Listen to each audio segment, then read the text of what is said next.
Oke, mungkin kita boleh kenalan dikit nih. Nama saya Irham Alifisiaan. Jadi sebelum kita mulai, boleh nih sharing-sharing dikit tentang ngajar di mana, terutama asal petanya dan ngajar di jenjang apa. Mungkin kita bisa mulai dari yang ada gelarnya dulu nih.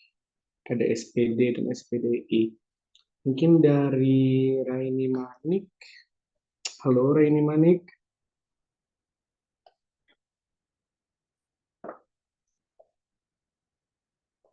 Oke, mungkin Raini Manik sedang ada sesuatu, dan juga di sini ada kita ada Butet, Butet SPDI. Halo, Ibu Butet, apa bisa mendengar suara saya?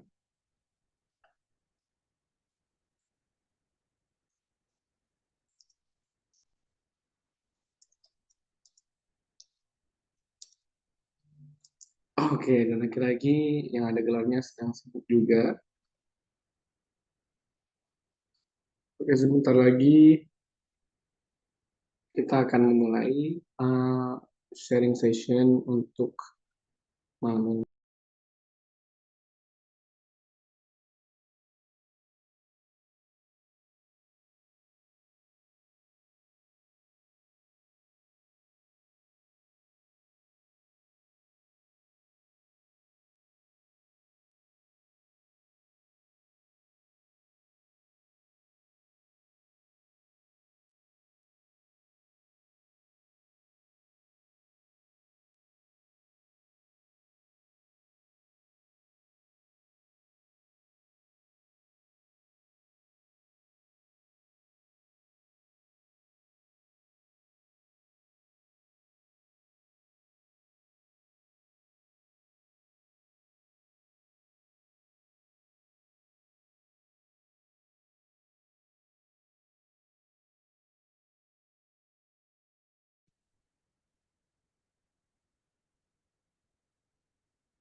Ba- Baiklah, mari kita mulai acara pada malam hari ini. Assalamualaikum warahmatullahi wabarakatuh. Assalamualaikum warahmatullahi wabarakatuh. Baik, selamat malam semuanya. Perkenalkan, nama saya Irham Alefisiaan, yang mana kali ini akan menjadi moderator untuk sharing session kali ini yang berjudul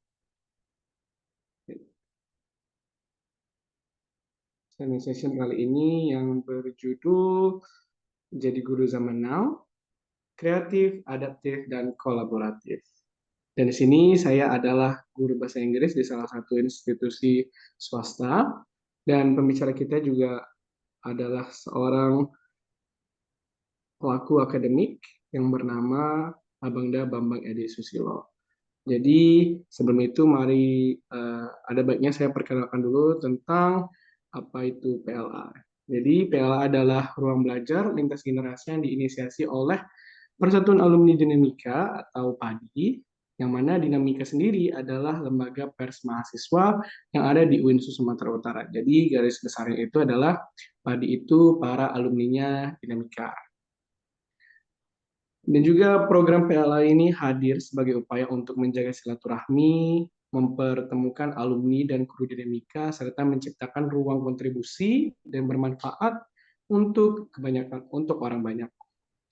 Dan melalui PLA, alumni yang telah berpengalaman di berbagai bidang, baik pendidikan, jurnalistik, ASN, bisnis, maupun profesi kreatif, diberi ruang untuk berbagi ilmu, pengalaman, dan cerita inspiratif seperti yang akan kita lakukan malam ini, terkhususnya di bidang pendidikan.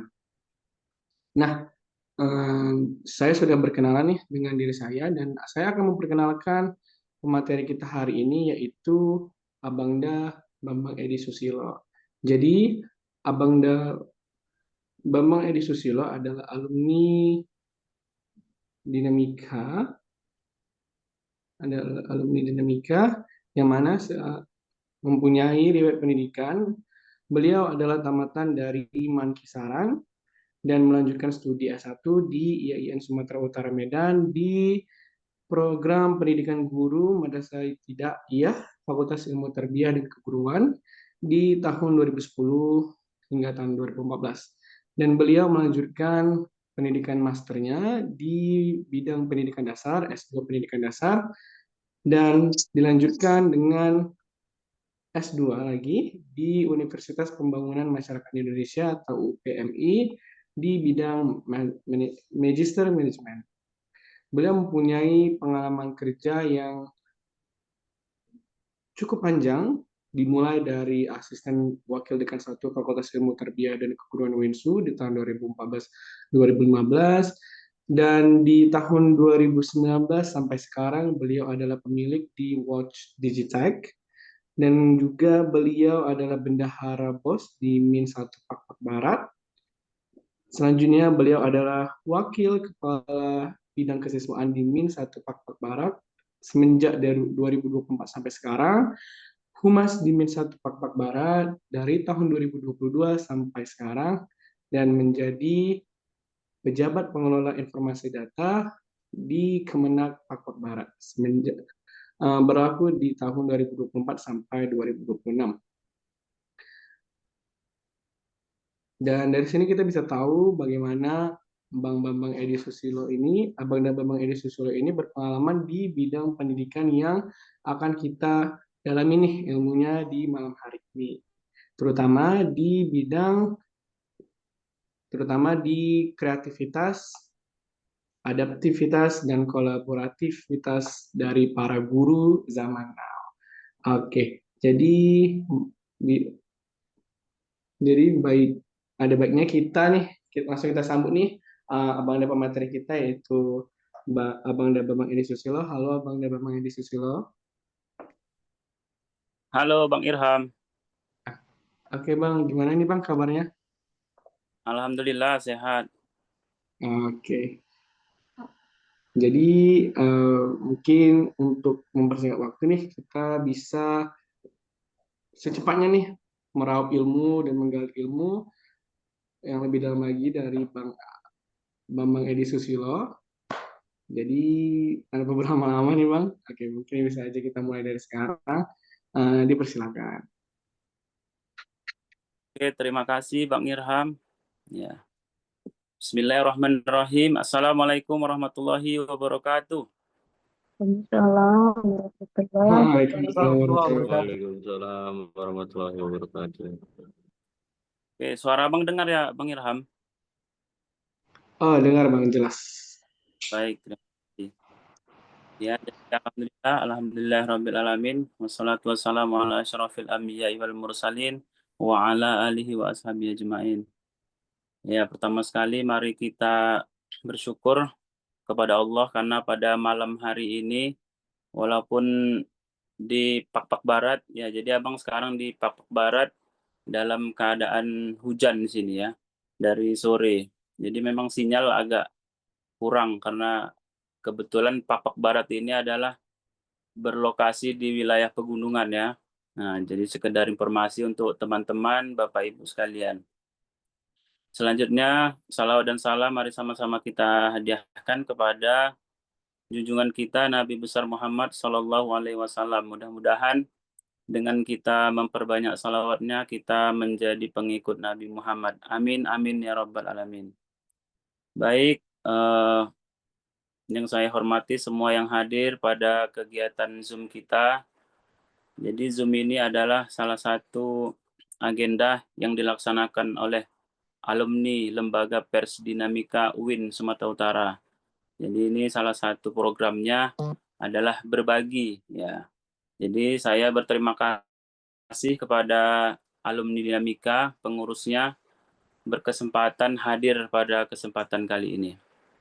Jadi mungkin di sini kita sharing-sharing aja sebagai pendidik, mungkin sebagai seorang guru, pengajar, sebagai mahasiswa, sebagai siswa juga. dan rekan-rekan saya banyak ya hadir di sini. Ada guru-guru dari Min 1 Papua Barat, ada Min 1 Dairi, ada guru-guru dari Siantar, banyak ini. Mudah-mudahan nanti kita bisa berbagi cerita seperti apa sih guru-guru di era 4.0 seperti saat ini ya. Karena kita tahu peran guru ini sangat penting bagi keberlangsungan pendidikan di Indonesia. Bisa kita bayangkan kalau tidak ada guru mungkin tidak akan lahir orang-orang besar seperti Soekarno, seperti presiden kita sekarang, Prabowo. Semua profesi lahir dari hasil didikan dari seorang guru. Ya, jadi mungkin itu sedikit pengantar dari saya terkait dengan materi kita hari ini. Oke, mungkin bisa langsung ke slide Bang Irham.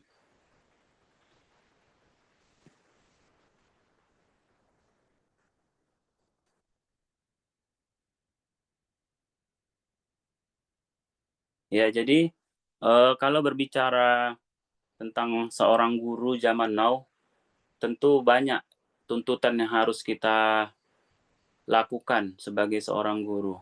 Guru itu di masa sekarang dituntut untuk kreatif, adaptif, dan kolaboratif.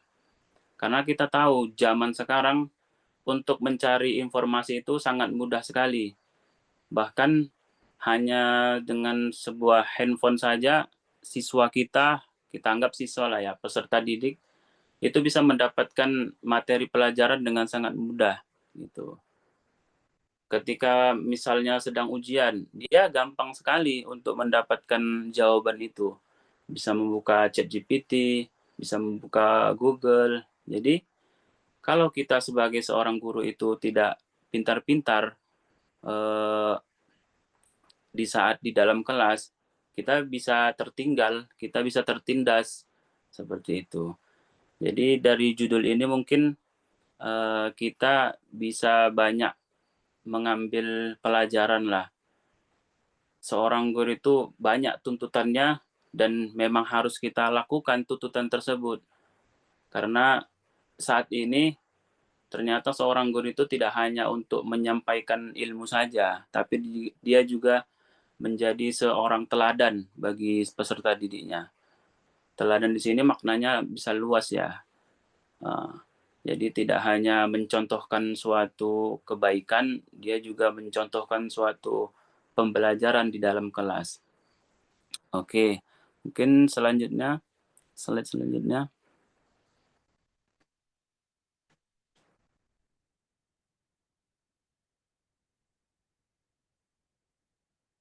Oke, ini selanjutnya aja, Bang. Ya, mungkin bisa kita perhatikan pada gambar tersebut. Jadi di dalam sebuah kelas itu, seorang guru itu tidak hanya sebagai orang yang diikuti ataupun seorang yang hanya didengar saja ucapannya, tapi dia juga bisa menjadi seorang pendengar bagi siswa-siswanya. Itulah ciri-ciri seorang pendidik di era sekarang. Karena informasi itu tidak mutlak diperoleh siswa itu dari gurunya saja gitu. Siswanya juga bisa membawa pengalaman baru di kelas. Nah, teman-temannya juga bisa membawa ilmu baru ke dalam kelas. Jadi inilah yang dituntut oleh seorang guru, bagaimana dia menciptakan suasana belajar itu lebih mengedepankan minat dari siswa tersebut gitu. Jadi kalau kita perhatikan pada gambar tersebut, seorang guru yang mengajak salah satu siswanya untuk menampilkan kreativitasnya di depan kelas. Jadi siswa ataupun teman-temannya mengikuti kreativitas tersebut yang dapat menjadikan dia sebagai contoh. Nah, ini adalah suatu pembelajaran bagi seorang siswa. Ya, jadi guru itu juga tidak hanya mutlak mendapatkan pengalaman belajarnya itu melalui buku pelajaran gitu. Banyak kehidupan sehari-hari seorang siswa juga bisa dibawa ke dalam pelajaran. Kalau tidak salah itu namanya pembelajaran di luar kelas. Bisa kita manfaatkan lingkungan yang ada di sekitar sekolahnya, kemudian lingkungan yang ada di sekitar eh, daerah tempat dia tinggal gitu. Jadi pengalaman-pengalaman yang dia bawa ke dalam kelas itulah menjadi pembelajaran untuk dia dan teman-temannya. Oke, mungkin teman-teman kita di sini sharing-sharing aja. Jadi bagi ada teman-teman yang ingin ditanya, boleh aja langsung raise hand ya. Jadi kita di sini tidak usah terlalu formal-formal karena sifatnya juga sharing session ya. Oke, mungkin lanjut Bang Fadlan.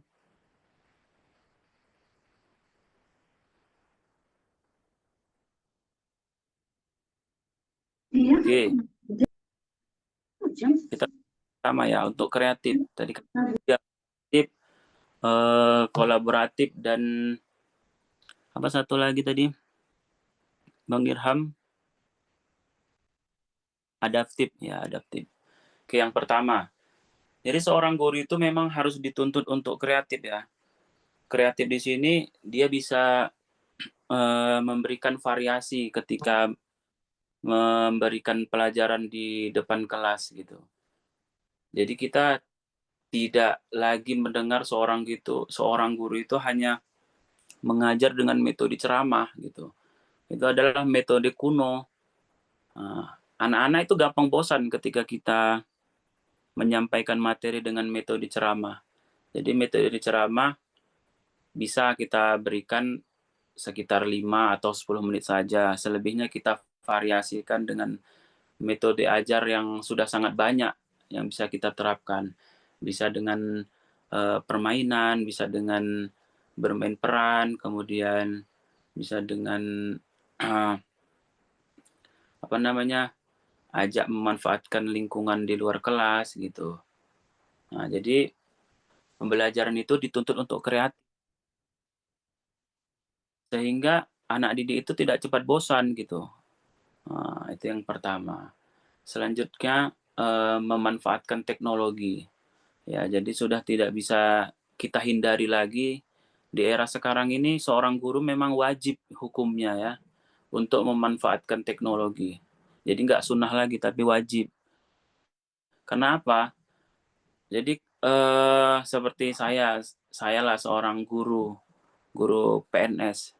Jadi seorang guru PNS itu selain dia mengajar materi di kelas, dia juga harus menyiapkan administrasi di kelas, administrasi untuk di kantor, administrasi untuk laporan harian, laporan mingguan, bulanan, perangkat pembelajaran, dan semuanya itu memanfaatkan teknologi gitu. Jadi ketika kita gaptek, kalau kita bilang gagap teknologi, kita akan tertinggal gitu. Kan nggak mungkin juga seorang seorang guru yang diajari oleh siswanya ketika di kelas, ketika dalam proses pembelajaran gitu. Kita juga punya setidaknya tahulah dasar-dasar teknologi seperti bagaimana mengoperasikan perangkat laptop, kemudian bagaimana mengirim file lewat WA. Nah, itu adalah ilmu-ilmu dasar ketika menjadi seorang guru. Karena di saat sekarang bahkan absen saja kita sudah menggunakan teknologi gitu, menggunakan jaringan internet, pakai GPS seperti itu. Jadi memang teknologi ini adalah suatu hal yang wajib bagi seorang guru, bagi institusi pendidikan, karena itulah salah satu kita untuk mempermudah gitu, membantu kita dalam proses pembelajaran. Bagaimana menyampaikan materi itu dengan infokus misalnya, dengan video ajar. Ini adalah sangat memudahkan kita sebagai seorang guru. Gitu. Misalnya kita contohkan, ketika kita belajar tentang tata surya, kita kan sangat sulit untuk mengajak mereka terbang ke angkasa, misalnya.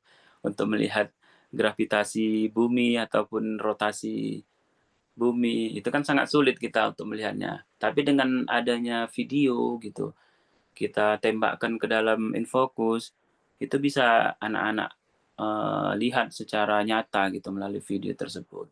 Itulah salah satu contoh kemudahannya. Selanjutnya yang ketiga, mengaitkan dengan kehidupan nyata. Ya, jadi pembelajaran abad 21 itu adalah pembelajaran yang melibatkan kehidupan nyata seorang siswa gitu.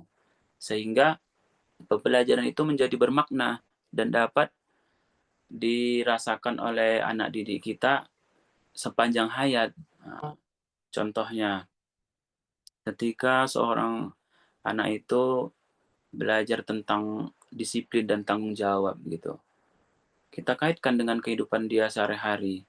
Sudah seberapa besar dia bertanggung jawab terhadap dirinya ketika di sekolah, ketika di rumah. Itu kita kaitkan dengan kehidupan nyata dia. Sehingga dia menjadi sadar dan paham. Dan seterusnya dapat melaksanakan itu sampai dia mungkin beranjak dewasa. Itulah namanya mengaitkan dengan kehidupan nyata. Selanjutnya yang terakhir itu beri ruang imajinasi. Ya, ini pengalaman ya, karena saya sudah 6 tahun mengajar, walaupun itu kategori sebentar untuk masa kerja seorang guru. Masih banyak di sini yang masa kerjanya sudah lumayan, seperti Bu Yana Sagala mungkin udah cukup lama mengajar. Ada Bu Butet mana ini tadi ada saya lihat, ada Bu Nuriana Manik. Nah, jadi ibu-ibu ini adalah senior-senior saya. Bu Raini Manik. Itu udah sekitar 20 tahunan lebih mengajar. Jadi sudah tahu bagaimana karakteristik siswa tersebut. Sehingga kita harus memberikan ruang imajinasi untuk anak-anak kita. Jadi kita sebagai guru jangan sering sebel ketika anak didik kita, Pak, gimana Pak? Hujan itu bisa turun ke langit, bisa turun ke bumi, gimana prosesnya? Nah, kita jangan bosan untuk menjawabnya. Pak, gimana Pak kalau kita seperti ini Pak? Pak, gimana Pak? Pak, gimana Pak? Nah, itu adalah imajinasi anak yang harus kita sahuti dengan bijaksana, dengan jawaban-jawaban yang bisa ia terima dengan akal sehat. Jadi seorang guru juga dituntut untuk sabar, apalagi seperti saya ya, seorang guru SD, guru MI, itu memang kesabarannya harus setebal baja kalau kita bilang. Mungkin Bang Irham guru apa Bang Irham di SD, SMP atau SMA Bang Irham? Saya sendiri guru di kursus bahasa Inggris swasta. Itu yang dia tingkat tingkat apa itu?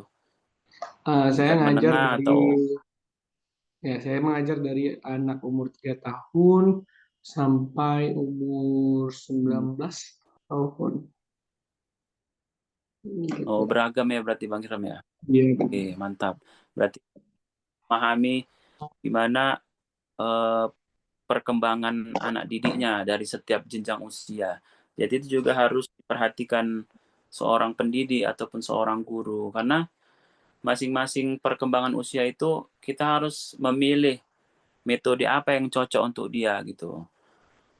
Misalnya ada seorang anak yang dia cenderung suka belajar eh, tentang kinestetik gerakan. Nah, kita harus sesuaikan gitu.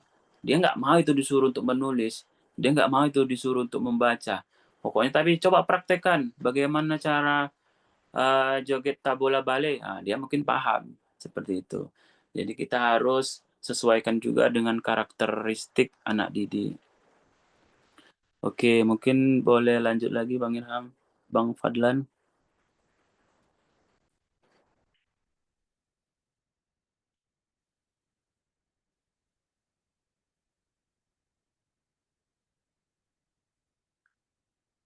Oke ya, mungkin cerita sedikit ya pengalaman sebagai seorang guru. Jadi kita adalah seorang guru yang juga sekaligus bisa menjadi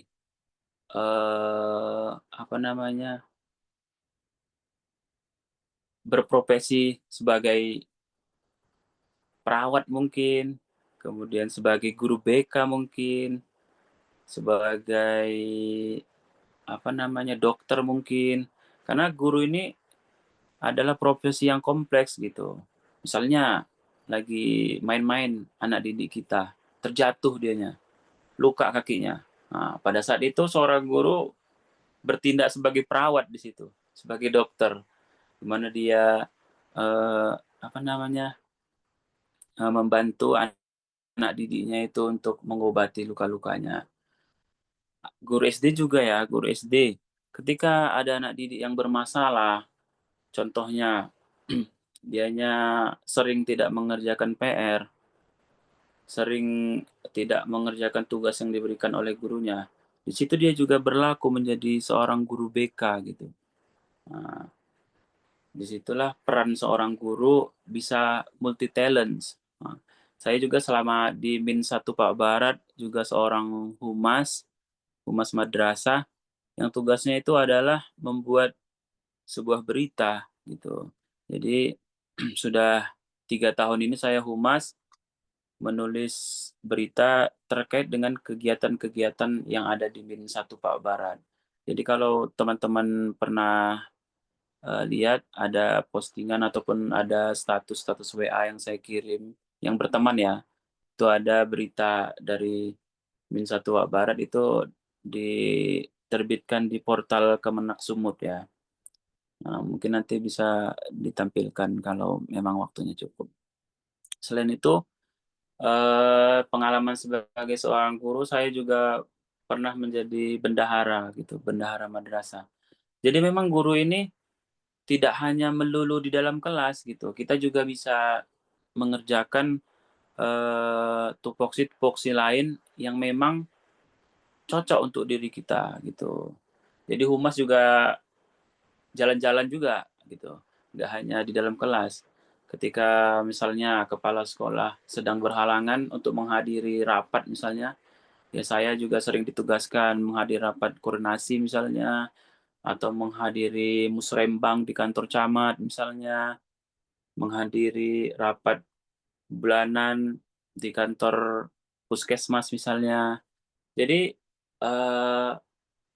kita sebagai guru itu juga tidak melulu dipaku mati hanya mengajar di kelas saja gitu. Kita harus mengembangkan bakat-bakat kita yang ada untuk mengembangkan diri kita. Nah, seperti yang ditampilkan di gambar, ini adalah pelatihan fasilitator daerah, program keprofesian berkelanjutan. Jadi itu kegiatannya di Jakarta selama 4 hari. Jadi itu ada salah satu juga sebuah prestasi gitu. Dari dari Sumatera Utara kami kalau tidak salah ada sekitar guru MI ada sekitar 3 orang yang dikirim untuk ke Jakarta untuk pelatihan. Langsung dibimbing oleh pakar-pakar tentang fasilitator bidang sains. Jadi kita bisa mencapai apapun yang memang ada kita ingini gitu. Banyak yang bisa kita raih. Asalkan kita memang mau gitu, mau berusaha. Seperti itu. Jadi ketika seorang guru bosan di dalam kelas, dia bisa mencari kegiatan-kegiatan yang menunjang profesinya sebagai seorang guru seperti yang saya pernah laksanakan pada gambar tersebut. Oke, mungkin boleh lanjut lagi Bang Fadlan. Oh ya Bang Irham, kita sampai jam berapa ini penyampaian materinya Bang Irham? Mungkin nanti lebih banyak diskusi aja kita sama teman-teman guru. Kalau sampai di jam 9 sih bisa Mas. Oke, baik. Ya. Ya, selanjutnya. Ya, jadi ini ada beberapa karya buku yang pernah saya tulis juga. Nah, jadi ini ada antologi. Antologi itu semacam naskah tulisan rame-rame ya. Contohnya kayak 20 orang yang nulis dalam satu buku. Nah, itu yang pertama kali saya tahun 2012 itu nulis buku andai Jokowi jadi presiden ya. Jadi ini 2012 itu Jokowi kalau tidak salah belum jadi presiden itu. Dan kebetulan buku ini juga teramini ya. Jadi presiden juga Jokowi 2013-nya. Kemudian antologi kedua itu Love Story. Nah, jadi ini adalah kisah-kisah cinta dari seseorang. Jadi nggak hanya cinta kepada pasangan, tapi cinta kepada orang tua, cinta kepada saudara, cinta kepada pekerjaan. Jadi kisah-kisah dari banyak orang dibukukan di buku antologi tersebut. Selanjutnya antologi ketiga itu The Moment. Nah, The Moment ini kumpulan dari momen-momen yang tidak terlupakan. Jadi saya ada juga menulis di situ. Kemudian ada buku duet. Nah, ini Wasiat Hati. Jadi saya menulis bersama rekan saya Ratih. Itu mahasiswa PGMI juga dulu tahun 2020. Itu berisi tentang apa namanya pesan-pesan moral dari seorang pemuda atau pemudi yang menginspirasi. Selanjutnya yang terakhir itu ada buku yang terakhir yang baru saja terbit ya.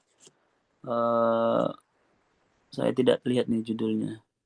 Jadi ini programnya Dinamika juga, sebuah proses untuk tumbuh. Nah, saya juga belum dapat bukunya karena masih dalam proses pengiriman.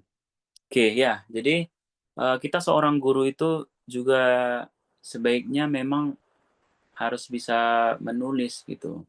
Kenapa?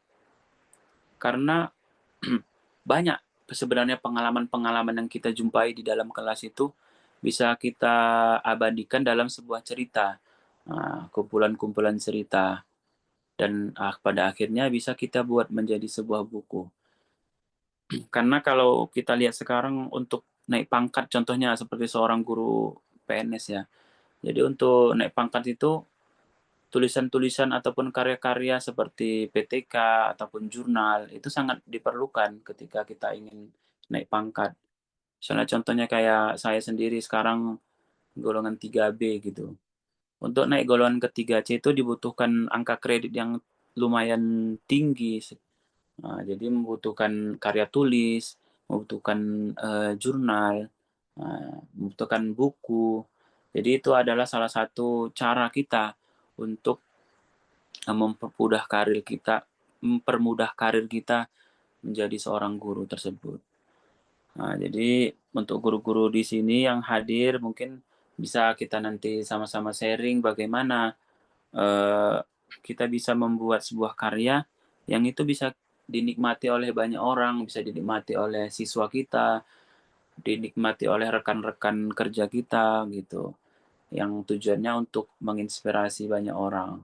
Dan juga pastinya untuk angka kredit naik pangkat. Ya kan Bu Raini, Bu Nuriana. Oke, lanjut lagi Bang Fadlan.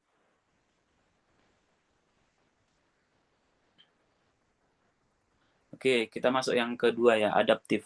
Ya, jadi adaptif ini ada beberapa hal yang mesti kita pahami di sini. Yang pertama itu terbuka dengan perubahan ya. Jadi kalau kita telusuri posisi seorang guru saat ini dan zaman dahulu itu sudah sangat bergeser perannya gitu. Kalau dulu kita jadi guru mungkin nggak takut-takut gitu ketika ada anak didik kita yang melawan ataupun tidak disiplin, kita gampang aja memberi hukuman seperti itu. Tapi kalau sekarang takut-takut mungkin seorang guru memukul ataupun menampar, bahkan seperti yang berita baru-baru ini seorang kepala sekolah yang dipolisikan oleh orang tua siswa. Jadi hal-hal seperti ini sebenarnya harusnya bisa dihindari seperti itu. Mungkin kita berharaplah kepada pemerintah untuk memberikan perlindungan kepada seorang guru agar supaya kita sebagai guru itu bisa lebih untuk mendidik anak didik kita di kelas gitu tanpa ada takut-takut, tanpa ada dibatasi oleh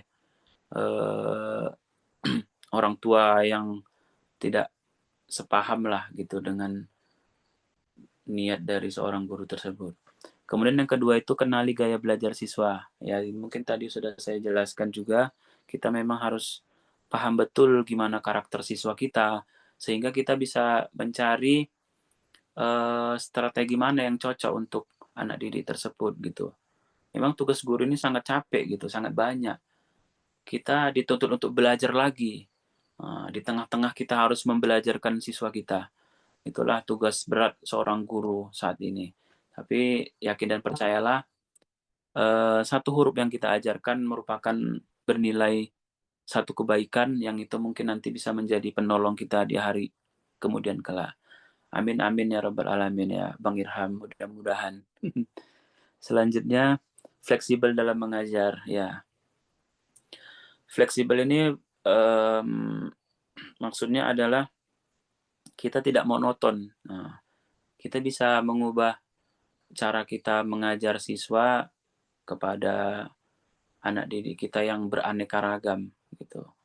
Jadi tidak mutlak cara belajar kita menulis saja, kemudian membaca aja. Kita bisa variasikan gitu, sesuai dengan kehendak dari anak didik kita juga gitu. Kalau anak didik kita nyaman ketika diajari oleh guru mereka gitu, tentu ia akan lebih mudah untuk menangkap materi yang kita sampaikan gitu. Oleh sebab itu, sebelum kita mengajar, kita harus kondusifkan dulu suasana anak didik kita, mood-nya seperti apa, kemudian kesiapannya gitu. Udah ready belum dia ketika menerima materi. Sehingga kita nanti lebih mudah untuk mengarahkannya. Seperti itu. Oke, selanjutnya Bang Fadlan.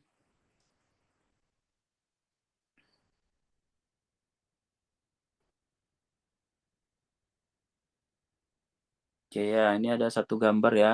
Ya, satu lagi mungkin sebagai seorang guru kita juga bisa berprestasi gitu. Tidak hanya berprestasi untuk diri kita, tapi kita juga bisa mengangkat anak didik kita untuk berprestasi. Nah, jadi itulah makna dari seorang guru. Dia tidak hanya mengajarkan ilmu, tapi juga bagaimana menciptakan anak didik yang dapat melaksanakan tanggung jawabnya nanti sebagai seorang anak mungkin, sebagai seorang pembelajar sepanjang hayat, sebagai seorang yang berprestasi. Nah, itulah yang dituntut seperti itu. Jadi di sekolah saya itu tiap tahun memang langganan untuk mendapatkan juara ya, baik itu perlombaan dari MTQ, perlombaan Olimpiade, perlombaan olahraga, entah main bola gitu. Jadi kalau seorang guru yang berprestasi itu mungkin sudah biasa, tapi bagaimana menciptakan anak didik yang berprestasi, mungkin saya rasa itu adalah suatu hal yang luar biasa. Karena apa? Kita bisa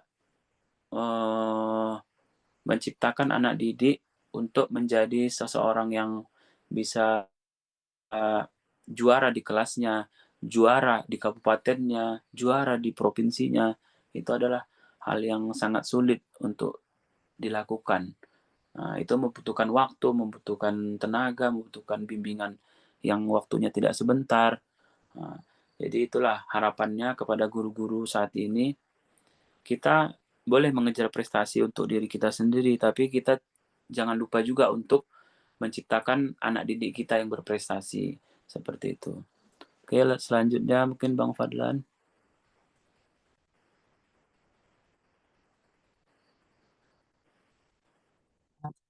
Oke.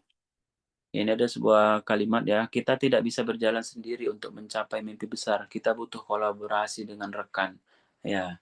Jadi satu lagi ini kita memang dalam organisasi manapun, tidak hanya di institusi pendidikan, kita pasti membutuhkan tim, membutuhkan rekan kerja gitu untuk mencapai suatu mimpi-mimpi besar kita, untuk mencapai suatu tujuan besar kita.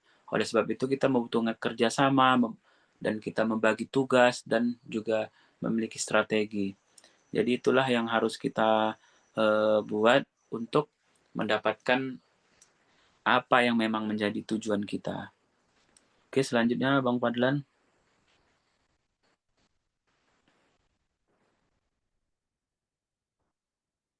Ya, jadi ini ada foto ya kepala sekolah yang menerima eh, piala bergilir.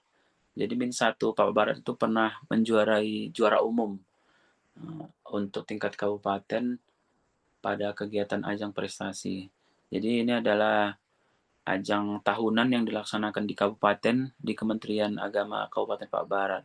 Jadi Min 1 Papua Barat berhasil menjadi juara umum, menyabet hampir seluruh kejuaraan, baik itu lomba cerdas cermat, lomba tahfiz, lomba guru teladan, lomba syarhil Quran. Jadi seperti itu. Jadi kita menciptakan anak didik yang berprestasi. Selanjutnya Bang Fadlan.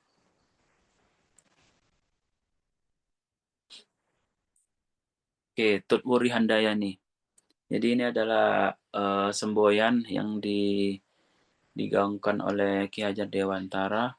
Jadi inilah sebenarnya yang harus menjadi panutan dari seorang guru. Bagaimana kita menjadi seorang teladan bagi siswa kita, perbuatan kita, tingkah laku kita, ucapan kita itu mau tidak mau akan diikuti oleh anak didik kita gitu. Jadi ketika kita mencontohkan sesuatu yang tidak baik, otomatis itu akan menular kepada anak didik kita. Jadi inilah peran seorang guru, tidak hanya dia di dalam kelas, di luar kelas, di lingkungan, itu juga harus mencerminkan suri tauladan yang baik bagi siapa saja. Tidak hanya seorang murid, tapi juga untuk lingkungan di sekitarnya. Seperti itu. Jadi mungkin pesan untuk guru-guru di Indonesia, di Sumatera Utara, mari sama-sama kita saling mengingatkan bahwasanya profesi yang paling dipercaya menurut survei yang pernah saya baca dari salah satu survei terpercaya, itu profesi yang paling dipercaya adalah profesi seorang guru ya. Karena guru ini sangat sulit untuk melakukan kecurangan gitu. Sangat sulit untuk melakukan korupsi. Sangat sulit untuk melakukan tindakan kriminal gitu. Kalaupun ada memang yang kriminal tapi tidak banyak gitu. Karena profesi seorang guru ini adalah profesi yang menuntut kita untuk menggunakan hati nurani gitu. Kita tidak sampai hati melihat anak didik kita contohnya terlantar ketika tidak ada guru di dalam kelas gitu. Tidak sampai hati ketika anak didik kita tidak pandai membaca. Di situ akan muncul perasaan iba, perasaan kasihan, perasaan sayang. Mungkin seorang guru itu rata-rata yang punya niat tulus merasakan itu dimanapun berada. Jadi mungkin pesan saya, walaupun saya masih terhitung muda menjadi seorang guru, tapi tidak ada salahnya juga sama-sama mengingatkan sebaiknya kita sebagai seorang guru itu mencerminkan teladan yang baik di depan anak didik kita gitu. Contoh, kita menyuruh anak didik kita untuk makan dengan posisi duduk, kita juga harus melakukan itu, seperti itu. Kemudian ketika kita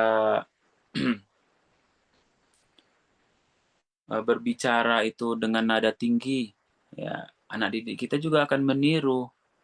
Nah, dia juga akan bisa melakukan itu kepada teman-temannya, sehingga apa yang kita lakukan di depan kelas, di depan anak didik kita, itu akan menjadi ingatan bagi mereka.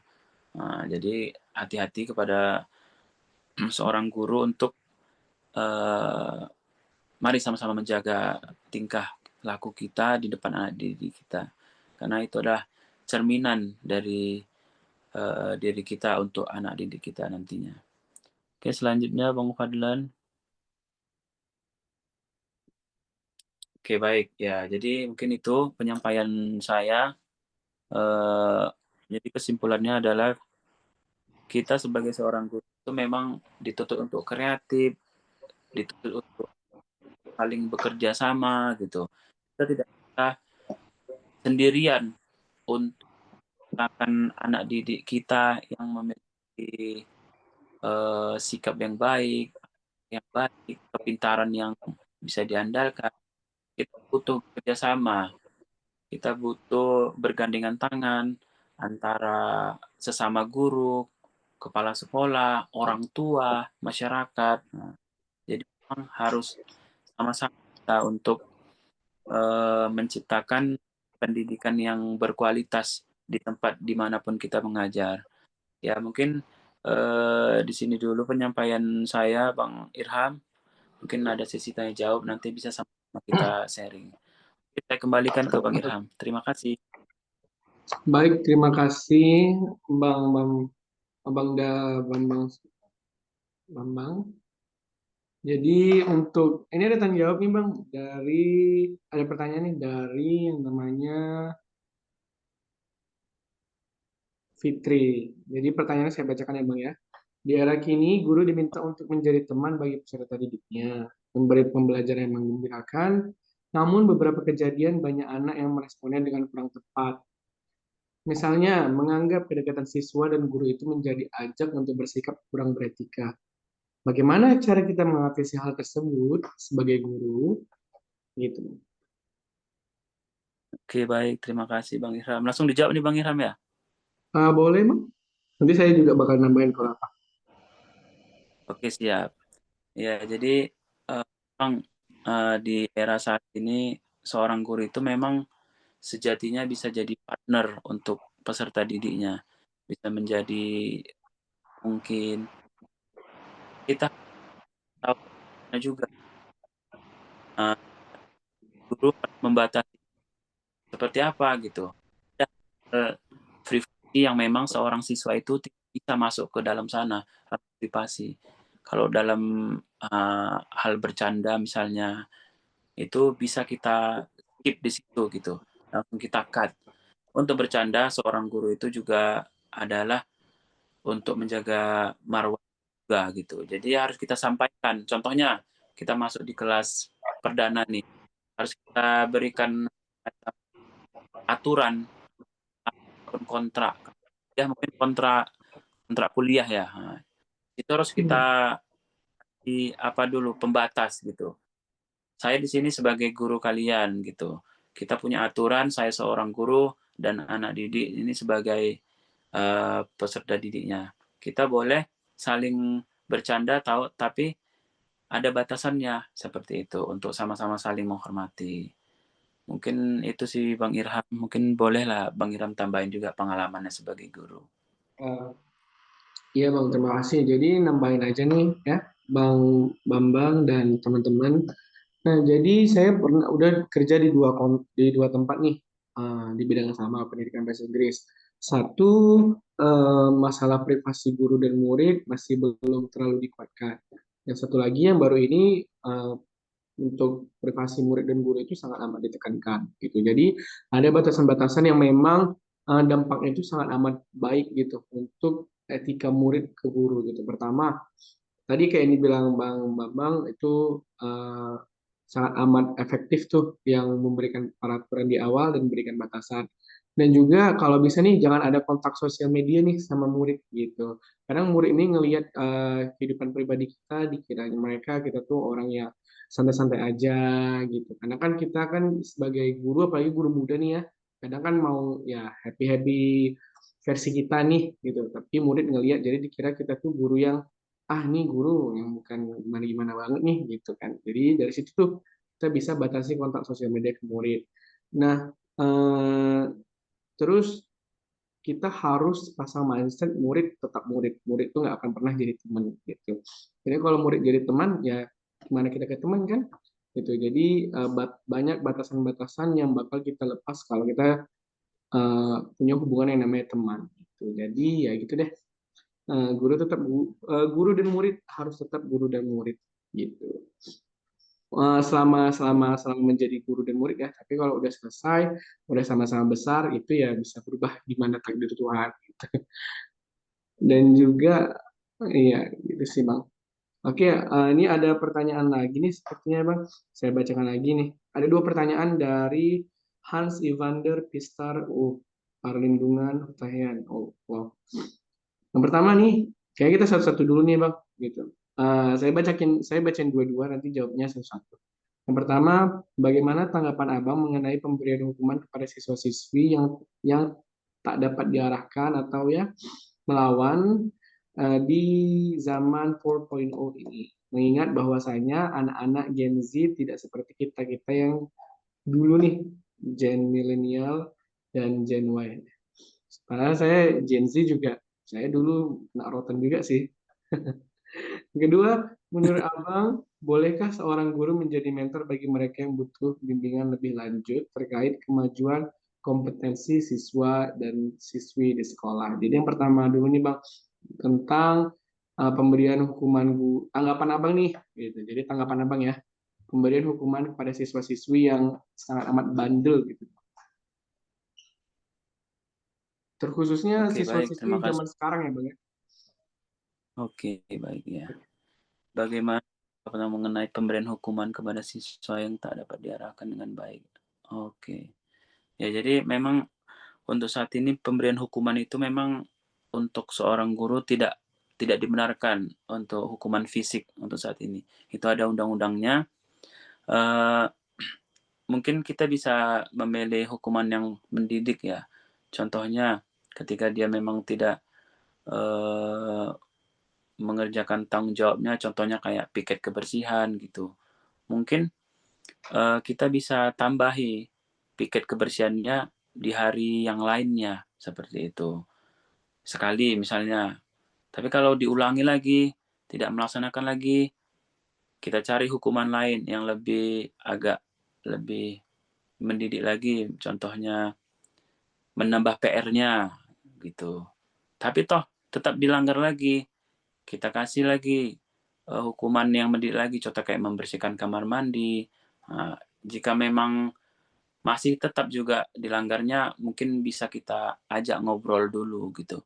Apa masalahnya? Apakah toh nanti ternyata di rumahnya dia setelah pulang sekolah bekerja gitu, sehingga tidak sempat untuk mengerjakan PR kan, kita tidak tahu juga gitu. Kita harus pahami dulu keadaan siswa tersebut, kenapa bisa tidak mengerjakan PR. Nah, setelah udah dapat apa masalahnya, baru kita sama-sama cari solusinya. Kita bisa ajak kolaborasi orang tuanya tadi. Nah, seperti itu. Untuk mencari jalan keluarnya seperti apa yang terbaik. Oke, itu yang pertama Bang Irham. Langsung yang kedua atau gimana? Ada tambahan Bang Irham? Atau kita minta teman-teman yang hadir di sini. Ada mungkin pandangannya, nggak masalah sih, rasa Abang.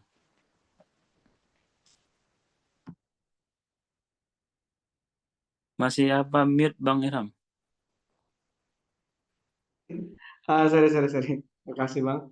Ya, jadi bagi para peserta yang punya pengalaman nih seperti ini gitu, yang dilema nih, ini murid udah mulai ngelewatin batas nih gitu, tapi kita dilema nih sama hukum gitu dan sama zaman yang udah beda, sangat amat berbeda nih. Mungkin ya jadi bagi yang ada pengalaman bisa sharing.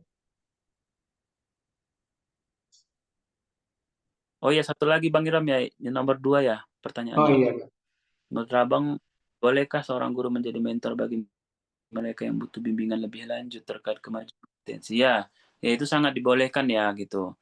Karena contohnya kita akan melakukan sebuah lomba dalam waktu dekat contohnya. Jadi selagi guru itu memiliki kompetensi di bidang tersebut, contohnya kayak lomba pidato. Misalnya saya bisa berpidato, bagaimana cara berpidato, ya saya boleh saja gitu, meluangkan waktu saya di luar jam tatap muka. Contohnya peserta didik itu jam tatap mukanya jam 7:30 sampai jam 1 misalnya. Boleh saja dari jam 1 sampai jam 2 atau jam 1 sampai jam 2:30 saya latih anak didik tersebut untuk mengikuti perlombaan pidato nantinya. Itu tidak masalah gitu. Karena apapun itu kita juga adalah kelebihan ataupun waktu yang bisa kita berikan untuk anak didik kita sehingga berprestasi nantinya. Itu Bang Irham. Jadi, oke Bang, saya tambah dikitnya Bang ya. Oke Bang Irham. Oke, jadi yang dibilang oleh Bang Bambang ini sangat amat saya setuju nih gitu. Kasih warning gitu. Kadang anak-anak ini tuh harus dikasih warning gitu. Apalagi anak-anak yang kelewat batas itu tuh. Jadi satu hal efektif yang pernah saya lakuin tuh untuk anak-anak yang apapun usianya dari umur 3 tahun bahkan sampai umur belasan tahun itu kasih momen canggung gitu. Jadi ketika anak mulai kelewat batas tuh kasih momen canggung. Didiemin, diliatin gitu. Terus ditanya kayak pertanyaan yang menyindir dikit nih gitu. Jadi contohnya nih saya pernah punya murid SD, ada yang SD suka teriak-teriak nih di kelas saking gembiranya gitu kan. Terus saya sering bilang nih, kok kamu teriak gitu. Terus dia bilang ya, because I'm happy gitu, karena saya senang gitu. Saya bilang, terus kalau kita nih, kalau teman kamu teriak di telinga kamu, seneng nggak? Enggak, ya habis itu dia. Gitu. Itu tuh anak kecil tuh. Terus kalau misalnya ada yang teriak lagi tuh, saya bilang gini nih. Jadi kan ada graduation-nya tuh, ada wisudanya. Saya bilang lagi kayak, nanti kamu depan orang tua kamu teriak gitu juga ya, gitu. Sama teriaknya kayak di sini gitu. Jadi pasti dia bakal canggung, bakal diam, dan nggak bakal ngelakuin lagi. Untuk yang lebih dewasa, itu memang harus ekstra ya, karena anak orang yang dewasa itu bakal mau berdebat balik nih ke kita gitu. Jadi bisa ya kasih momen canggung dengan ditanya lagi gitu kayak kamu kalau digituin mau nggak gitu atau kalau kamu di posisi itu kamu seneng nggak atau ya diliatin aja kita nggak perlu ngomong kita liatin aja kita diam kita liatin aja pasti dia bakal bilang maaf sendiri gitu dan kalau nggak main juga ya tadi nih tanya masalahnya itu kita walaupun murid gimana pun murid itu ya sekurang ajar apapun murid itu mereka harus dihormati jadi ditanya dulu nih setelah kelas gitu apa masalahnya gitu karena orang orang yang auranya negatif kita kasih aura positif sebanyak-banyaknya pasti bakal kalah juga pasti bakal malu kok aku jahat gini masih dibalikin ya gitu jadi tahan aja emosinya dibaik-baiki dulu nih muridnya begitu gitu kan nah jadi cari solusinya gitu tapi kalau nggak ketemu juga baru deh kita kasih konsekuensi gitu. Kita ingetin dulu, kamu kalau begini nanti jadi begini. Itu masa depan kamu, terserah kamu gitu. Nanti ya kalau nggak sadar juga, yang penting kita sudah melakukan yang terbaik. Gitu. Karena ya kita jangan main tangan dulu nih, kita nggak boleh main tangan. Gitu. Yang penting kita sudah sudah melakukan yang terbaik nih dari kata-kata, motivasi gitu. Yang penting tangan kita nggak kotor, tapi kita udah bebas dari apapun yang eh, diwajibkan ke kita untuk murid itu. Dan juga untuk pertanyaan kedua, sebenarnya untuk minat bakat itu memang itu tanggung jawab guru gitu. Bahkan kalau bisa kita tahu minat bakat murid lebih dari orang tua. Karena kan kita orang tua kedua nih, orang tua di sekolah. Jadi bahkan bakat anak-anak yang nggak dipendam itu. Jadi gini, di tempat saya ngajar itu ada yang namanya sesi parent teacher meeting atau ngobrol sama orang tua ada beberapa orang tua yang mikir anaknya itu nggak bisa bahasa Inggris, padahal di kelas itu bisa bahasa Inggris. Gitu.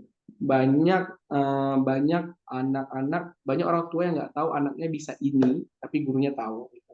Jadi sebenarnya itulah uh, fungsinya guru gitu, mencari minat bakat anak yang kalau bisa orang tuanya belum tahu. Gitu. Dan juga uh, contohnya nih kayak Bang Bambang bilang soal pidato gitu. Terus apa yang mereka bisa dan kita bisa, jadi kita enak nih nge-match-nya gitu. Kita enak menggabungkan dan memotivasi mereka gitu. Jadi cari lomba yang sesuai gitu. Jangan lomba yang, wih ini lomba yang cocok sama dia nih, tapi langsung ke nasional gitu. Padahal dia baru tertarik tapi langsung di nasional.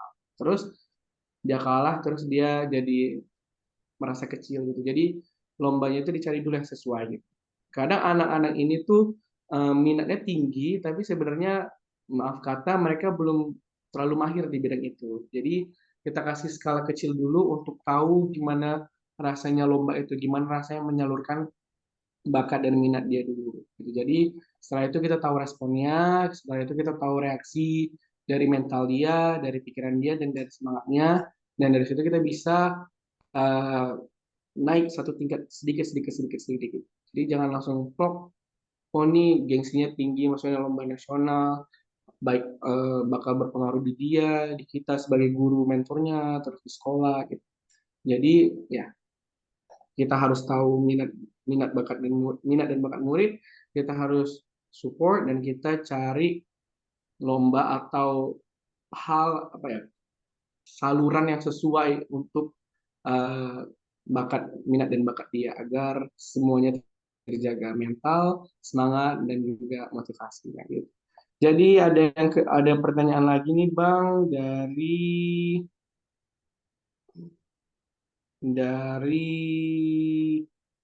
Z1 Pro. Zizi, Zizi, Zizi. Kenapa ya teman-teman saya yang dulunya atau bahkan banyak siswa yang jadi juara kelas itu nggak mau jadi guru gitu. Mereka cenderung memilih menjadi profesi yang seperti pejabat ya atau yang memiliki kekuasaan daripada relawan di sekolah. Apakah profesi guru itu memang seperti itu nasibnya di negara tercinta gitu? Kenapa yang pinter-pinter itu waktu sekolah nggak mau jadi guru, Bang? Jadi ceritanya mereka itu pinter tapi nggak mau menyalurkan kepintaran itu ke murid-murid supaya pinternya kayak mereka juga. Gimana menurut Abang? Iya. Nah, ini pertanyaan yang menarik ini ya.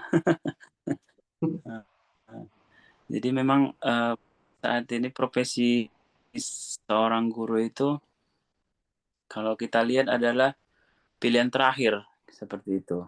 Kalau memang menapaki karir dari bawah ya. Karena sangat miris sekali ketika seorang guru honorer lah kita katakan teman-teman kita. Jadi dengan gaji yang sangat-sangat sedikit itu saya rasa sangat miris sekali kalau kita lihat dengan gaji 300.000 per bulan, 500.000 per bulan, itu kan sangat tidak mungkin untuk kebutuhan dia sehari-hari selama 1 bulan. Jadi banyak anak-anak sekarang itu yang melihat, jadi guru sepertinya tidak ada masa depan seperti itu. Itulah yang mungkin salah satu alasan banyak orang-orang yang enggak semuanya orang pintar nggak mau jadi guru. Ada juga yang memang dia punya niat yang mulia gitu. Ada juga memang yang pengen jadi guru. Tapi yang alasannya mungkin salah satunya itu gitu. Karena melihat masa depan seorang guru ini dari segi kesejahteraan belum cukup diperhatikan di negara kita tercinta. Seperti itu. Benar-benar Jadi Bang.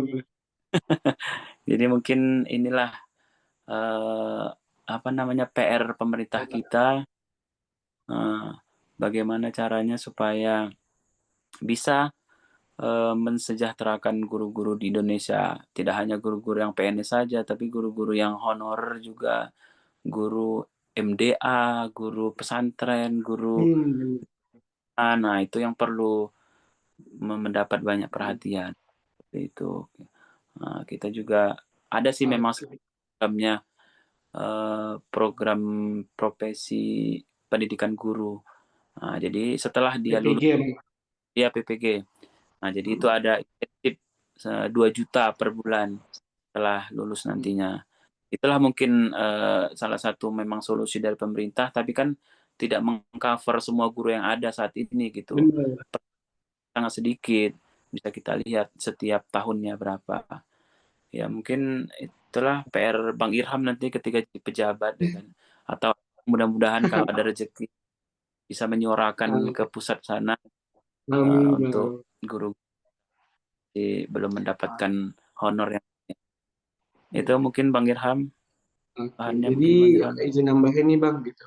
Jadi sebenarnya saya ini salah satu orang yang disebutkan oleh Zizi gitu. Saya ini orang yang menjilat ludah sendiri. Kenapa? Saya dulu nggak mau jadi guru, tapi sekarang saya jadi guru gitu. Kenapa saya jadi guru? Sekarang betah jadi guru. Pertama, jadi teman-teman nih kalau yang masuk kuliah dan ada di Tarbiyah itu sebenarnya satu nih di semester-semester akhir itu harus tahu nih cari tempat yang gajinya tinggi. Gitu. Jadi awal-awal masih muda itu boleh di swasta dulu gitu. Karena di swasta itulah modal kita untuk mengumpulin dulu nih. Karena kan PNS itu kan untuk kita yang mau stabil gitu kan. Jadi kalau kita memang udah stabil, boleh di PNS. Tapi ada beberapa orang yang memang nggak mau jadi guru karena dengar berita honorer yang ratusan ribu masih nih. Karena memang itulah yang sangat amat apa ya, mengudara nih, gitu, gaji honorer yang sekecil itu. Padahal sebenarnya itu bisa dimulai dari sekarang, dari masuk kuliah gitu. Jadi pertama dimulai dari keterampilan berbahasa gitu. Jadi saya ngelihatnya lowongan guru di sekolah belum internasional, masih nasional plus itu gajinya itu guru fisika itu 5 juta sampai 7.500.000. Kan tinggi itu kan untuk guru fisika gitu. Ya. Nah, tapi salah satu syaratnya itu yaitu bisa berbahasa Inggris gitu. Saya sebenarnya paham kalau ngajar di situ itu pasti nggak bakal penuh bahasa Inggris terus tuh ngajar fisika, pasti ada bahasa Indonesia. Tapi di situ yang diminta mereka itu kesehariannya gitu. Jadi dari sini tuh bisa kita selagi masih muda kita bisa mempersiapkan berbahasa Inggris. Yang kedua, pinter-pinter nih cari tempat kerja begitu, pinter-pinter cari tempat kerja. Karena sebenarnya kalau misalnya kita, apalagi yang pinter-pinter nih, yang pinter-pinter ini kan pasti pinter secara akademik, punya organisasi gitu, pengalaman organisasi gitu. Karena ada beberapa sekolah yang memang ingin leadership, gitu, kemampuan kemampuan kepemimpinan. Karena seperti yang Bang Bambang bilang tadi, jadi guru itu nggak cuma ngajar, tapi kayak ada kepala proyek perpisahan, panitia event-event sekolah gitu. Itu tuh sebenarnya diperlukan gitu. Jadi sebenarnya eh, jangan jangan tutup telinga untuk menjadi guru karena berita mengudara untuk menjadi guru honorer gitu. Itu jadi PR pemerintah gitu. Itu bukan hal yang bisa kita kontrol sekarang. Yang bisa kita kontrol sekarang itu adalah kualitas diri kita yang bisa memilih mau di tempat 300 yang gajinya kecil atau ngembangin diri lebih lama lagi, butuh waktu lebih lama lagi untuk tempat yang lebih besar lagi peluangnya. Karena sekali kita mencoba swasta pasti tertarik untuk swasta terus gitu. Jadi ya gitu ya. Jadi banyak sebenarnya sebenarnya tempat itu banyak gitu. Jadi saya juga kepikiran untuk jadi PNS, tapi gitu. Nanti ketika saya merasa semuanya sudah stabil, sudah bisa mengabdi untuk pendidikan itu, yang apalagi seperti yang Bang Bambang bilang tadi masih belum menyeluruh nih, yang masih jadi PR-PR pemerintah, itu sebenarnya saya sudah ada kepikiran, tapi belum sekarang. Karena nggak bisa dipungkiri kita butuh uang gitu. Jadi ya itu sih Bang.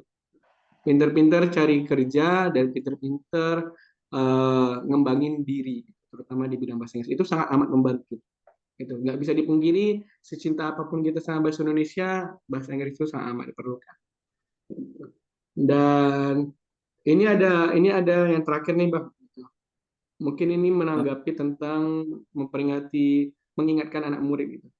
Gimana kalau ada orang tua yang nggak terima nih kalau anaknya kita tegur atau kita peringatkan?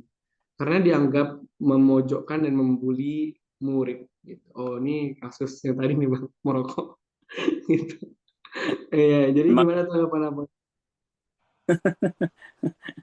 Ini ini iya. ini point of view itu sudut pandangnya itu orang tua yang nggak terima anaknya diingetin gitu, Bang. Bukan masalah hukum, tapi untuk orang tua yang nggak terima anaknya diingetin gitu, Bang. Oke, baik. Iya. Mungkin memang tugas guru memang sangat berat ya memang. Dia tidak hanya untuk mendidik muridnya, dia juga harus bisa menjalin hubungan baik sama orang tua ya, si murid tersebut, dan juga harus menstabilkan emosi kita ketika bersama murid gitu. Kadang kita mau nggak sadar gitu sama murid kita, kadang entah apa kita sampaikan. Ya, jadi memang ketika memang kita menegur ataupun memperingatkan, usahakan dalam keadaan eh, suasana yang waras gitu, agar tidak terjadi hal-hal yang luar kontrol, di luar apa kita gitu. Jadi usahakan kita juga ketika ingin mengingatkan itu sebaiknya duduk ya. Kenapa? Itu lebih lebih apa namanya? Lebih Damai ya, Bang. menghindar Stabil ya. ya, lebih tenang. Dan kalau bisa banyak beristighfar gitu supaya tidak tersulut emosi ataupun tidak terganggu oleh bisikan-bisikan. Itu kalau udah emosi kontrol udahlah selesai. Apalagi laki-laki kadang nggak apa tak katanya. Tapi kalau di sekolah apa di bentangan masih masih aman lah gitu. Yang ya bekas atau sekedar memukul lah di sekolah rata-rata beberapa sekolah sampai rubuh ataupun membekas itu bahaya, dihindari dulu. Itulah ataupun kata-kata yang tidak menyakiti hati seperti itu. Ini itu Bang. Oke, jadi ya Bang nambahin lagi gitu. Jadi seperti benar nih, sama benar nih seperti yang dibilang Bang. Saya soalnya punya pengalaman nih gitu. Bicara sama murid waktu berdiri sama duduk, dan benar tensinya beda gitu. Waktu duduk murid lebih merasa aman dan saya juga lebih merasa tenang. Dan juga untuk menyoroti orang tua murid nih yang nggak terima gitu. Jadi pertama harus kita lakuin tuh itu sebenarnya kita dengar aja sih apa yang dibilang orang tua gitu, biarin aja mau orang tuanya marah, mau orang tuanya bilang kita nggak becus gitu, pasti ya gitu lah. Gimana sih jadi guru gitu gitu gitu, pasti gitu nih. Tapi kita dengerin dulu. Terus yang kedua yang bisa kita lakuin tuh ini balik lagi nih ke yang tadi nih, yang ke awal-awal. Pertama ngasih warning, terus tanya masalahnya, cari solusinya, dan kasih konsekuensi. Jadi setelah kita mendengar apa ya keluhan orang tua itu, kita bisa bilang apa yang udah kita lakuin. Jadi kita nggak semata-mata negur doang gitu. Jadi bilang kayak mungkin kita bisa bilang kayak, iya ibu, kita udah kasih pengingat nih untuk si Fulan gitu, soalnya udah berapa kali nih gitu, udah kita ingetin 3 kali. Setelah itu kita juga udah tanya masalahnya dan sama-sama cari solusinya, dan kita kasih konsekuensi sedikit nih ibu untuk efek jerah, tapi masih aja nggak jalan nih gitu. Jadi kita ya seperti yang saya bilang tadi, yang saya dan Bang Bambang bilang tadi, yang penting kita sudah melepas tanggung jawab kita sebagai guru tanpa main tangan. Jadi apapun orang tuanya nanti pasti ketahuan juga. Kan contohnya yang baru viral ini, orang tuanya mencak-mencak mau melaporin ke jalur hukum, ujung-ujungnya ya kan yang disupport itu tetap kepala sekolahnya. Karena pasti kepala sekolahnya nggak mungkin langsung nampar gitu. Pasti diingetin dulu. Tapi kadang murid ini kelewat ya, orang manusia ya. Jadi ketampar, yang dilihat itu cuman hasil akhirnya doang gitu. Iya. Jadi ya tenang aja gitu, tenang aja, selagi kita benar, selagi kita sudah melakukan prosedur yang benar, yang tepat, dan tindakan mencegah yang tepat. Tapi kalau misalnya orang tua masih ya seperti itu, tenang saja, kebenaran pasti bakal terungkap. Siap. Oke Bang, Bambang, itu aja nih mungkin gitu, karena udah nggak ada pertanyaan lagi kan. Oke, terima kasih nih Bang da Bambang sudah banyak apa ya ilmu baru nih, terutama untuk saya mengajar di satu bidang yang saya nih udah dapet nih wawasan kalau guru ya nggak cuma jadi guru gitu. Apalagi saya yang dari swasta, bang dari PNS gitu, saya dapat gambaran baru nih. Nanti kalau jadi PNS bakal ngapain aja gitu. Bahkan menjadi humas gitu kan. Wah, bakal banyak nih gitu. Jadi saya mau ngerangkum nih apa aja yang tadi Bang Bambang sampaikan. Pertama, dari mulai metode kita mengajar gitu. Jadi metode ceramah itu sudah harus dimulai nih transisinya ke metode lain yang lebih student centered atau yang lebih melibatkan siswa, seperti kolaborasi, lebih banyak buat siswa bertanya gitu. Yang kedua, memanfaatkan teknologi dengan bijak untuk membantu penyiapan bahan ajar dan menarik perhatian murid. Karena apalagi kalau murid kita tuh anak-anak kecil, mereka nggak akan tertarik sama teks. Bahkan anak kecil itu fokusnya cuma sampai 3 menit. 3 menit itu sudah amat maksimal, jadi kita upayakan ngasih gambar, video yang menarik, yang sesuai dengan bahan ajar kita. Gitu. Kita nggak bisa paksa anak untuk fokus, nggak bisa, karena itu udah bawaan psikologis anak-anaknya. Yang selanjutnya itu kaitkan dengan kehidupan nyata agar nanti yang diajarin ke murid itu nggak cuman ajaran doang gitu. Oke, hadis dari Rasulullah bla bla bla bla bla, tapi nggak diaplikasikan nih ke kehidupan gitu. Jadi apa yang kita ajarin tuh harus diaplikasikan ke kehidupan. Yang selanjutnya yaitu adalah beri ruang imajinasi. Respon dengan baik imajinasi anak yang beragam agar anak tidak pasif dan takut bicara. Kadang kalau kita punya murid SMA yang nggak mau ngomong, itu bisa jadi akar masalahnya dari kecil.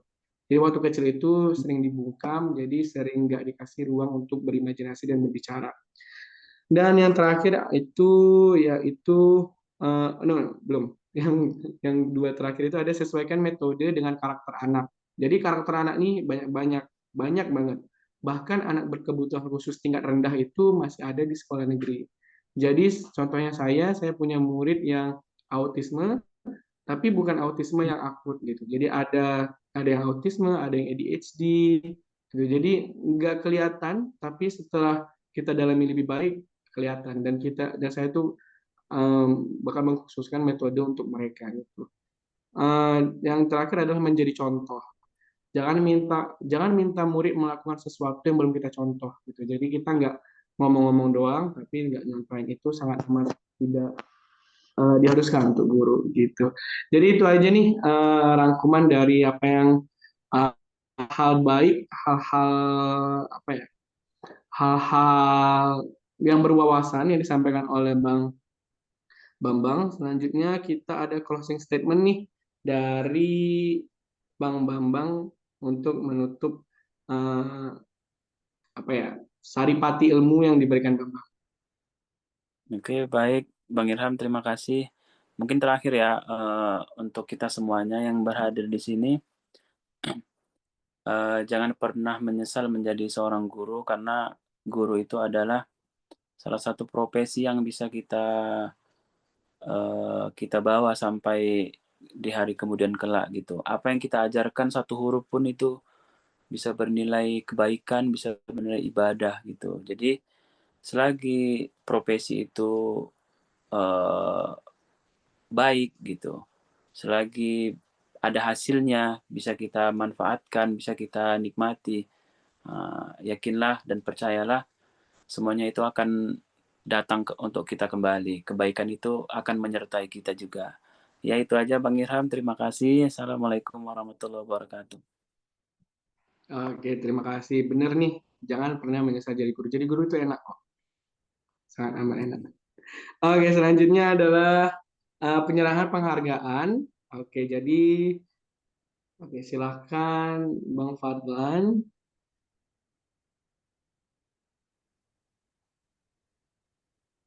Oke, baik. Dengan ini saya serahkan penghargaan kepada Bang Bambang Edi Susilo sebagai pembicara pada kegiatan kita hari ini di tanggal 18 Oktober 2025 di hari Sabtu yang hujan penuh berkah ini. Dengan tajuk Guru Zaman Now, Kreatif, Adaptif, dan Kolaboratif. Terima kasih kepada Bang Bambang, terima kasih pada ilmunya, semoga berkah selalu untuk Bang Bambang dan keluarga. Silakan diterima ya Bang ya, penghargaannya. Terima kasih. Terima kasih panitia Oke, semua. selanjutnya kita ada foto bersama, jadi kepada teman-teman silakan dihidupkan nih kameranya.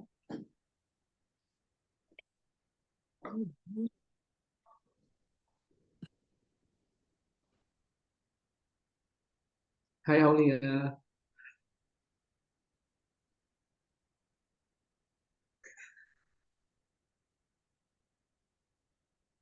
Apa kabar?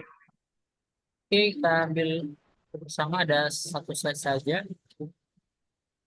1, 2, 3. Lagi dengan gaya baru yang beda. Oke, 1, 2, 3. Sekali lagi. 1, 2, 3.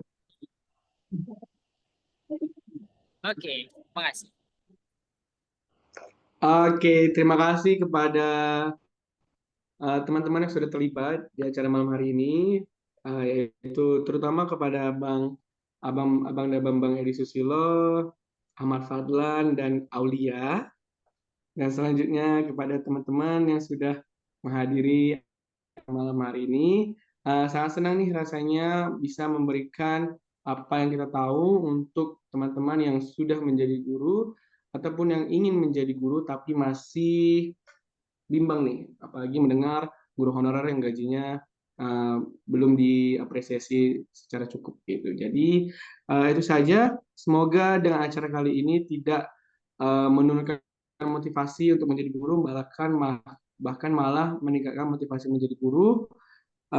Dan jangan lupa untuk mengikuti Instagram uh, Padi, yaitu Media Padi.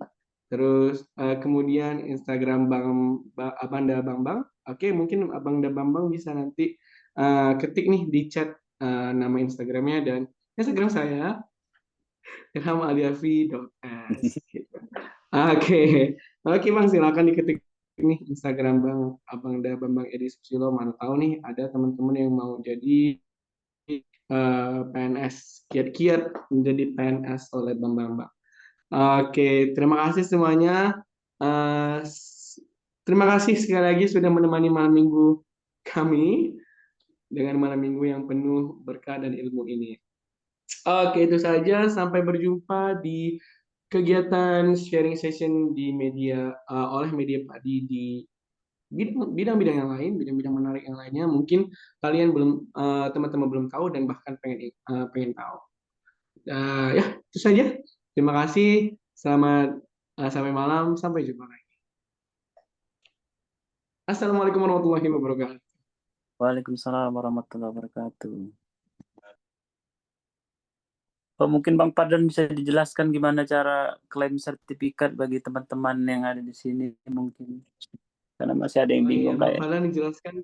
Oke, baik teman-teman. Tolong Jadi jangan lupa di-share ke story ya, story Instagram khususnya tentang insight yang didapat pada malam hari ini. Kemudian ajakan kepada teman-teman yang lain, followers bahwasanya bulan depan akan ada webinar lagi, rutin insya Allah sampai akhir tahun.